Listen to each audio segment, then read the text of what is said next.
সত্তর তদন্ত পরিচিত বিচার কার্য শেষ করার দাবি তুলছেন এবং এই মুহূর্তে আমরা আছি যমুনার সামনে, যেখানে ইতিমধ্যে ইনকিলাব মঞ্চের সদস্য সচিব তিনি এসেছেন এবং ফাতিমা তাসনিম জুমা দেখছি এবং একই সাথে প্রথমবারের মতো শহীদ শরীফ ওসমান হাদির স্ত্রী তিনি কিন্তু এখানে এসেছেন।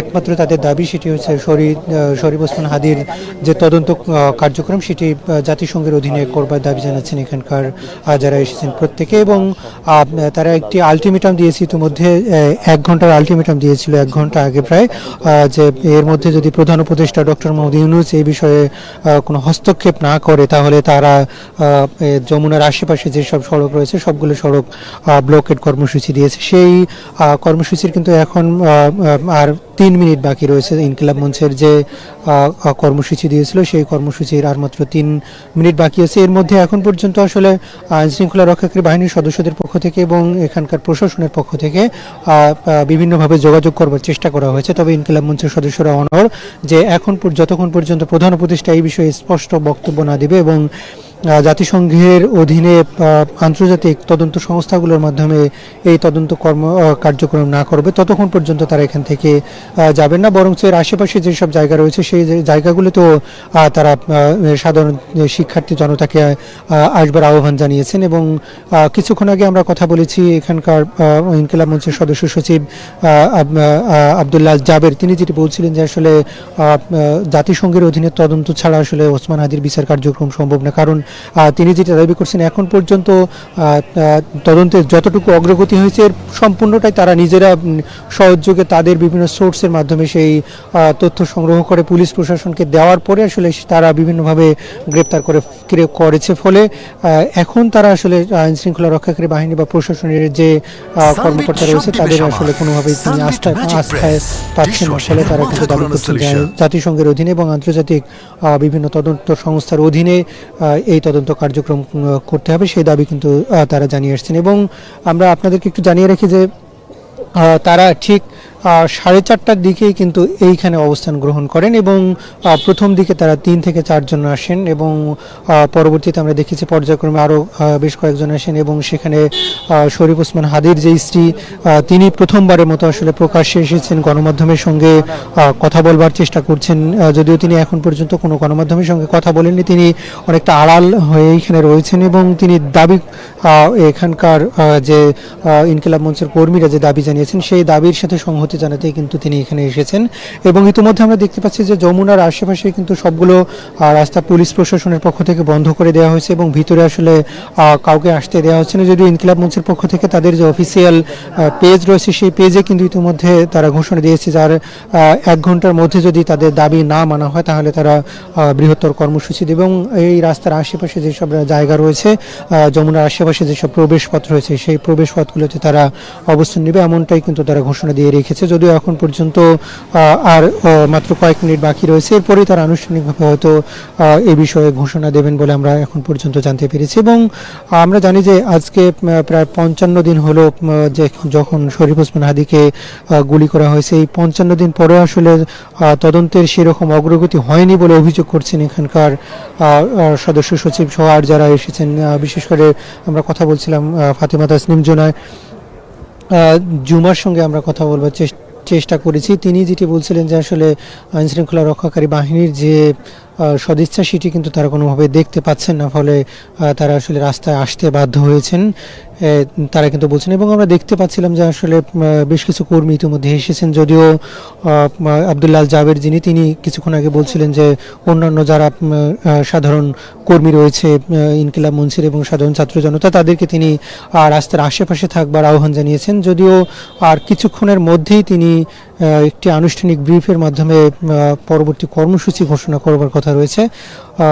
সেই কর্মসূচি হয়তো কিছুক্ষণের মধ্যেই আমরা পাবো, তখন আমরা সরাসরি হয়তো তার কথা নেওয়ার চেষ্টা করব। যদিও কিছুক্ষণ আগে আসলে এখানে এসেছিলেন ঢাকা 8 আসনের যে সংসদ সদস্য প্রার্থী 11 দলীয় ঐক্যের সেই 11 দলীয় জোটের সংসদ সদস্য প্রার্থী নাসিরউদ্দিন পাটোয়ারি, তিনি এসেছিলেন এখানে কথা বলেছেন ফাতেমা তাসনিম জুমা সহ অন্যান্য যারা রয়েছে তাদের সঙ্গে কথা বলবার চেষ্টা করেছেন এবং তিনি কিছুক্ষণ থেকেই কিন্তু এখান থেকে চলে গিয়েছেন যদিও, তবে সেখানে আমরা দেখেছি আইনশৃঙ্খলা রক্ষাকারী বাহিনীর সদস্যরা তার সঙ্গে কথা বলবার চেষ্টা করেছেন, কিন্তু তিনি আসলে সেভাবে কোনো কথার উত্তর না দিয়ে শুধু এখানকার যে অবস্থান কর্মী যারা রয়েছে ইনকিলাব মঞ্চে তাদের সাথে শুধুমাত্র দেখা করে এখান থেকে চলে গিয়েছেন। এখন পর্যন্ত এতটুকুই কিন্তু ছিল এবং আমরা দেখেছি যে তারা ঘোষণা দিয়েছেন ইতিমধ্যে কোনোভাবেই যদি এই বিচারের কার্যক্রমের ব্যাপারে প্রধান উপদেষ্টার স্পষ্ট নির্দেশনা না আসে তাহলে ততক্ষণ পর্যন্ত কিন্তু তিনি এই কর্মসূচি চালিয়ে যাবেন। এবং কিছুক্ষণ আগে আমরা দেখেছি প্রশাসনের পক্ষ থেকে ইনকিলাব মঞ্চের যারা কর্মী রয়েছে তাদেরকে কিছুটা কনভিন্স করবার চেষ্টা করা হয়েছে, যদিও সেটি আসলে কোনোভাবে সফল হয়নি এবং ইনকিলাব মঞ্চের কর্মীরা তাদের পূর্বের যে অবস্থান রয়েছে সেই অবস্থানে এখন পর্যন্ত অনড় রয়েছে এবং তারা এখানে অবস্থান কর্মসূচি চালিয়ে যাবার ঘোষণা দিয়েছে। আমরা দেখতে পাচ্ছি যে এই যমুনার আশেপাশে যে সব জায়গা রয়েছে সেই জায়গাগুলোতেও কিন্তু ইনকিলাব মঞ্চের বিভিন্ন স্তরের যারা কর্মী রয়েছে তারা কিন্তু অবস্থান করছেন, তবে পুরোপুরি এই রাস্তাটি কিন্তু সাধারণ মানুষের কিছুটা চলাচলের ব্যবস্থা করা ছিল এবং নির্বিঘ্নে কিন্তু সাধারণ মানুষ যেতে পারত, তবে ঠিক 6টার পরেই কিন্তু পুরো রাস্তাটি প্রশাসনের পক্ষ থেকে বন্ধ করে দেওয়া হয়েছে এবং অন্যান্য আইনশৃঙ্খলা রক্ষাকারী বাহিনীর সদস্যদেরকে কিন্তু এখানে ব্যাপক মোতায়েন করা হয়েছে এবং ইনকিলাব মঞ্চের সদস্য সচিব সহ অন্যান্য যারা রয়েছেন তাদের প্রত্যেককে আসলে কিছুটা সরিয়ে যাবার রাস্তা ছেড়ে দেবার আহ্বান জানানো হয়েছে, তবে এখন পর্যন্ত তারা কিন্তু সেই আহ্বানে সাড়া দেননি এবং তাদের যে পুরনো দাবি রয়েছে সেই দাবিতেই কিন্তু অনড় রয়েছে। আমরা একটু ইনকিলাব মঞ্চের সদস্য সচিব আব্দুল্লাহ আল জাবেরের সঙ্গে একটু কথা বলবার চেষ্টা করব। জাবের, আপনার সাথে একটু, এখন আপনারা যে আলটিমেটাম দিয়েছিলেন সেটা তো প্রায় 1 ঘন্টা হতে চলল, আপনার পরবর্তী কর্মসূচি কি দিবেন? আমরা প্রথমত বলেছিলাম যে আগামী 1 ঘন্টার মধ্যে যদি সরকারের পক্ষ থেকে প্রধান উপদেষ্টার দপ্তর থেকে সরাসরি প্রধান উপদেষ্টার বক্তব্য কোট করে আমাদেরকে কোনো বার্তা না দেয়া হয় তাহলে আমরা বাংলাদেশের ছাত্র জনতাকে যমুনার প্রবেশ মুখগুলোতে এসে শান্তিপূর্ণভাবে অবস্থান করবার আহ্বান জানানোর কথা বলেছিলাম। তো ইতিমধ্যেই আমরা আমাদের ফেসবুকে পোস্ট দিয়েছি এবং বাংলাদেশের ছাত্র জনতাকে যমুনার প্রবেশগুলোতে অবস্থান গ্রহণ করবার জন্য আহ্বান জানিয়েছি এবং সেটা অবশ্যই শান্তিপূর্ণভাবে, কোনো ধরনের সহিংসতাকে আমরা প্রশ্রয় দিব না। পাশাপাশি আপনাদেরকে একটা জানাই জিনিস, সেটা হচ্ছে শহীদ ওসমান হাদি গুলিবিদ্ধ হয়েছে আজকে 55তম দিন। এখন পর্যন্ত রাষ্ট্র শুধুমাত্র যেই চেষ্টাটা দৃশ্যমানভাবে করেছে সেটা হচ্ছে শহীদ ওসমান হাদির হত্যার বিচারকে আড়াল করবার জন্য তারা চেষ্টা করেছে, কিন্তু শহীদ ওসমান হাদির হত্যাকারীদের ধরবার ব্যাপারে মানে আড়াল করবার ব্যাপারে তাদের যেই ধরনের প্রচেষ্টা রয়েছে এর যদি 10% প্রচেষ্টাও হত্যাকারীদেরকে ধরবার ব্যাপারে থাকতো তাহলে এতদিন এই খুনের পিছনে কারা কারা রয়েছে, কারা এই খুনটা সংগঠিত করেছে এবং কারা এর আশ্রয় প্রশ্রয় দিচ্ছে এখন পর্যন্ত তারা বের হয়ে যেত। কিন্তু আমরা দেখতে পাচ্ছি যে বাংলাদেশের গোয়েন্দা সংস্থাগুলো থেকে শুরু করে এখন পর্যন্ত কেউ এই ব্যাপারে কোনো ধরনের তথ্য দিয়ে সহযোগিতা ওইভাবে করছে না। আমরা মনে করছি যে বাংলাদেশে এবং ওসমান হাদি তো বাংলাদেশের জন্য একজন গুরুত্বপূর্ণ ব্যক্তি, এখানে দেশি এবং বিদেশি একটা চক্র জড়িত রয়েছে, 100 কোটি টাকার এখানে একটা লেনদেন হয়েছে। তিনি ঢাকা 8-এ ইলেকশন করতেন, তিনি ওবায়দুল কাদেরের তিনি যে গণহত্যার যে আসামি সেখানে ওসমান হাদি 1 নম্বর সাক্ষী ছিলেন। তো এই সবগুলো বিষয় মিলিয়ে আমাদের কাছে মনে হয়েছে যে এখানে দেশি বিদেশি চক্র জড়িত রয়েছে, এদেরকে উদ্ঘাটন করতে হলে আন্তর্জাতিকভাবে একটা তদন্ত হওয়া দরকার। যার কারণে আমরা এই সরকারকে আহ্বান জানিয়েছি যে জাতিসংঘের অধীনে শহীদ ওসমান হাদির হত্যার তদন্তটা নিশ্চিত করবার জন্য।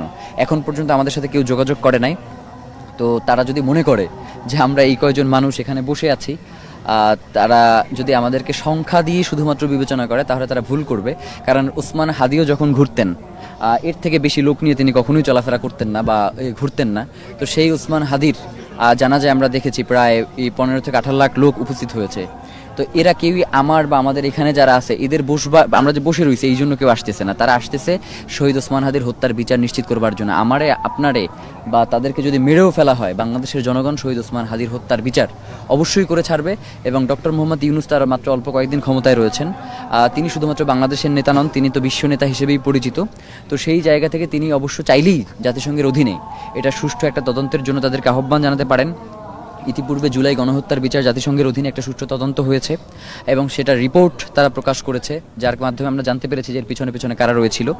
এবং শহীদ ওসমান হাদির হত্যার ব্যাপারেও যদি জাতিসংঘকে আহ্বান জানানো হয় আমরা মনে করছি এর পিছনে যত বড় রাঘব বোয়ালরাই থাকুক না কেন তাদের এক এক করে সামনে অবশ্যই আসতে বাধ্য করবে তারা। এই জন্য আমরা এখানে অবস্থান গ্রহণ করছি এবং শহীদ ওসমান হাদির স্ত্রীও এখানে আছেন। তো তারা এখানে যতক্ষণ পর্যন্ত আছেন এবং আমরা যতক্ষণ পর্যন্ত এখানে অবস্থানে আছি, ততক্ষণ পর্যন্ত বাংলাদেশের জনগণকে যদি শান্তিপূর্ণ জায়গায় গিয়ে একটা টোকাও দেওয়া হয়, আমরা এর বিরুদ্ধে সর্বাত্মক প্রতিরোধ গড়ে তুলব ইনশাআল্লাহ। ধন্যবাদ আপনাকে। আমরা ইতিমধ্যে দেখেছি যে ইনকিলাব মঞ্চের পক্ষ থেকে পরবর্তী যে কর্মসূচি সেটি কিন্তু তারা ঘোষণা করেছে, অর্থাৎ এখন তারা কর্মসূচি দিয়েছেন যে আশেপাশে যে সব জায়গা রয়েছে, যমুনার আশেপাশে যে সব প্রবেশপথ রয়েছে সেগুলোতে তারা অবস্থান নেওয়ার আহ্বান জানিয়েছেন। এবং আমরা দেখতে পাচ্ছি যে যমুনার আশেপাশে কিন্তু সব জায়গায় সন্ধ্যার আগে থেকেই কিন্তু বিভিন্ন জায়গায় ইনকিলাব মঞ্চের সদস্যরা, ইনকিলাব মঞ্চের কর্মীরা তারা কিন্তু এখানে অবস্থান নিয়েছিলেন। তারা যমুনার সামনে আসার চেষ্টা করেছিলেন, সেখানে কিন্তু আইন শৃঙ্খলা রক্ষাকারী বাহিনীর সদস্যদের বাধার মুখে তারা আসতে পারেনি এবং ইনকিলাব মঞ্চের সদস্যরাও কিন্তু আসলে তাদেরকে সেভাবে আসতে উৎসাহিত করেনি। ফলে এখন এই কর্মসূচি ঠিক কোন জায়গায় গিয়ে গড়াবে সেটি কিন্তু এখন পর্যন্ত বলা যাচ্ছে না। এবং যদিও পুলিশের পক্ষ থেকে এবং প্রশাসনের পক্ষ থেকে বেশ কয়েকবার তাদের সঙ্গে যোগাযোগ করবার চেষ্টা করেছে, কিন্তু আসলে তারা কোনোভাবেই তাদের আগের অবস্থান থেকে তারা সরে আসছেন না। অর্থাৎ তারা যেটি বলতে চেষ্টা করছেন যে 55 দিন হয়ে গেল, সেখানে কিন্তু আসলে কোনোভাবেই তদন্তের যে অগ্রগতি সেটি কিন্তু কোনোভাবেই তাদের আশ্বস্ত হতে পারছে না। সেখানে একটি যদিও চার্জশিট দেওয়ার কথা বলা হয়েছে, সেটিতেও তারা বলছেন যে আসলে নানাভাবে মূল হত্যার যে মূল পরিকল্পনাকারী কিংবা মূল আসামি যারা, তাদেরকে আড়াল করার চেষ্টা করা হয়েছে। ফলে তারা দাবি করছেন যে এই হত্যাকাণ্ডে যারা মূল জড়িত রয়েছে তাদেরকে দ্রুত গ্রেপ্তারের করতে হবে এবং তাদেরকে এই হত্যাকাণ্ডের সাথে মূল যারা জড়িত তাদেরকে প্রকাশ্যে আনতে হবে আসলে কে এর হত্যাকাণ্ডের পিছনে জড়িত, যারা দিনে দুপুরে এরকম হত্যাকাণ্ড ঘটাতে পারে এবং রাষ্ট্রের জন্য আসলে যে হুমকি সেই ব্যাপারটিও কিন্তু তারা বারবার বলবার চেষ্টা করছেন। এবং এখানে যে রাষ্ট্রের এস্টাবলিশমেন্ট জড়িত সেই বিষয়টি কিন্তু তারা বারবার তুলে আনবার চেষ্টা করছেন। তো এই ছিল আমাদের কাছে এখান থেকে সবশেষ পরবর্তী পরিস্থিতি আপনাদেরকে আবারও জানানোর চেষ্টা করব। সানবিট সব দিবে সামাল। সানবিট ম্যাজিক প্রেস ডিশওয়াশিং এর মাথা ঘোরানো সলিউশন।